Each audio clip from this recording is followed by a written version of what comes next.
అందులోనూ మేము 2014 నుంచి కూడా నేను కార్పొరేటర్గా ఎదిగిన టైం నుంచి కూడా బాసన్న మమ్మల్ని గమనిస్తున్నాడు. మా శక్తి సామర్థ్యాలు, ప్రజల్లో మాకున్న విలువ, మా పైన ఉన్న విశ్వాసము, ఒక నమ్మకము, లక్ష్మిరెడ్డి కుటుంబం, ఉమాదేవి అంటే ఒక తెలుగుదేశం బ్రాండ్ అంతే. తెలుగుదేశం కోసం వీరు అహర్నిశలు పనిచేసి పార్టీ కోసం వాళ్ళ సాయశక్తుల వాళ్ళ కష్టంతో కూడి ఈరోజు పార్టీని ఈ స్థితిలోకి వచ్చి ఈరోజు తెలుగుదేశం పార్టీ జెండాను ఎగిరేసినాము అంటే నా కుటుంబ కష్టం, మా కష్టం.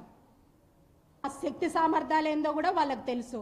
ఈరోజు కేవలం వాళ్ళ ఉనికిని కాపాడుకోవడం కోసం కేవలం తెలుగుదేశం పార్టీలో లక్ష్మిరెడ్డి కుటుంబం, ఉమా అనే వాళ్ళు ఉండకూడదు, ఏకఛత్రాధిపత్యంగా మేమే ఏలాలా కడపను, మా కడపలో తెలుగుదేశం పార్టీకి సంబంధించి వారు లేకుండా తుడిచిపెట్టుకుపోతే మాకు ఇంకా తిరిగే ఉండదు, మాకు ఎవరు అడ్డు అనేదే ఉండదు, మేమే ఏలొచ్చు అనే ముఖ్య ఉద్దేశంతో మా మామగారి మీద ఈరోజు ఆయన వయసు 75 సంవత్సరాలు, గౌరవప్రదంగా ఆయన జీవిస్తున్న విధానం స్ఫూర్తిదాయకం ప్రతి ఒక్కరికి.